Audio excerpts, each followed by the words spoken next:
আসসালামু আলাইকুম সুপ্রিয় ভিউয়ার্স, আজকে আমি আপনাদের নিয়ে এসেছি আমাদের শরীয়তপুর জেলার সদর উপজেলার চিতলিয়া ইউনিয়নের চিতলিয়া বাজারের বাম দিকে একেবারে পাকার মাথার কাছাকাছি যে মসজিদ রয়েছে সর্দার বাড়ি জামে মসজিদ।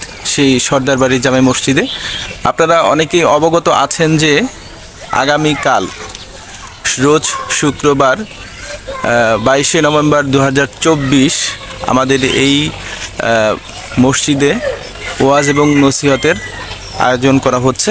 আজকে এই মসজিদের বিভিন্ন বিষয়গুলো দেখাবো, আপনারা সকলেই সঙ্গে থাকবেন। ওইদিকে প্রচুর বাহারি ধরনের দোকান বসবে, তো আপনারা এখন আমি আমাদের যেখানে ওয়াজ হবে সেখানে নিয়ে যাচ্ছি। এটা হচ্ছে আমাদের মসজিদে খাল পার হয়ে যাওয়া, এটা নিজস্ব অর্থায়নে নির্মিত একটি কাঠের পুল। আপনারা দেখুন দুই পাশে এইদিকে এবং এইদিকে মানে এইদিকে দুই দিকেই রয়েছে খাল। খালটা শুকিয়ে গেছে, এখন প্রায় শীতের সকাল বললে আর ভুল হয় না, কারণ সকালে প্রচুর পরিমাণে শীত লাগে। অলরেডি আপনারা আমার পোশাক দেখে বুঝতে পারছেন। আর এই যে এখানে গাছ রয়েছে, দেখুন অনেক ধরনের গাছ, বড় বড় ছোট বড় অনেক গাছপালা রয়েছে। এই আমরা মূলত এই গাছপালা ছেড়ে যে স্থানটি, যে খালি জায়গাটি আপনারা দেখতে পাচ্ছেন, একেবারে ওই যে একেবারে তাল গাছ থেকে শুরু করে এদিক দিয়ে মসজিদ হয়ে তারপর এদিকে যতটুকু জায়গা রয়েছে, এই অল্প একটু জায়গা এখানে যদিও, কিন্তু এই অল্প জায়গার ভিতরেই প্রত্যেক বছর এখানে ওয়াজ নসিহত করা হয়। আর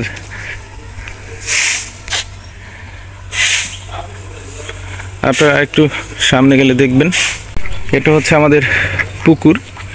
এটা মূলত মসজিদের পুকুর হিসাবে বেশি পরিচিত। সেই ছোটোবেলা থেকে আমরা দেখে আসছি যে এই পুকুরে আমরা গোসল করতাম, সাঁতার কাটতাম। তো এখন আর সেটা করা হয় না, কারণ এই পুকুর এখন লিজে দেওয়া হচ্ছে এবং বাড়িতে ডিপ টিউবওয়েল কিংবা অন্য ব্যবস্থা থাকার কারণে কেউ এখানে গোসল করতে আসেই না।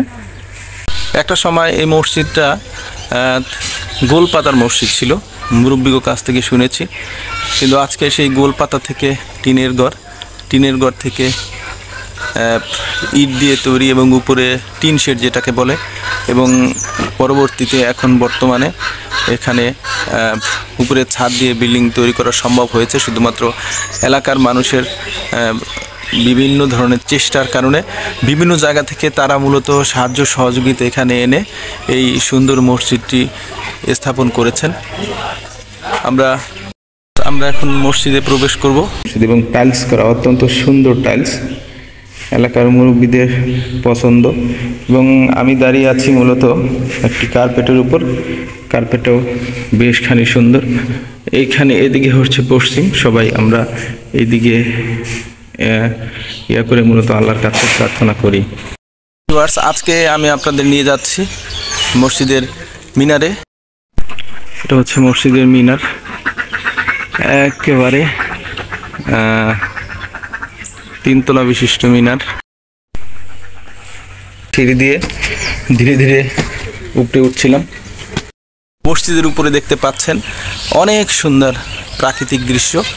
আমাদের এই মসজিদের চারদিকে গাছপালায় আচ্ছাদিত, বিভিন্ন ধরনের গাছ, আপনারা একটু তাকালে খেয়াল করলে দেখবেন। এবং সামনেই আমি আপনাদের বলেছিলাম যে মসজিদের একটি পুকুর রয়েছে, যেটা আমরা অলরেডি দেখেছি।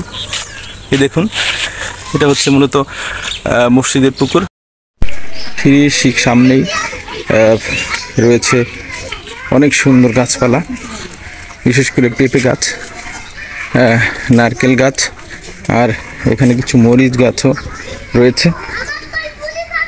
এরপরে এখানে বেশ কিছু লেবু গাছ ছিল, আপনারা দেখুন।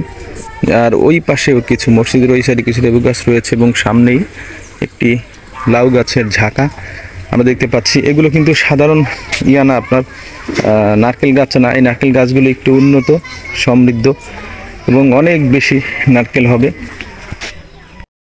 প্রিয় ভিউয়ার্স, সকলের উপস্থিতি কামনা করছি আগামীকাল শুক্রবার আমাদের এখানে ওয়াজে। সকলকে আমন্ত্রণ জানিয়ে আজকের মতো এখানে শেষ করছি।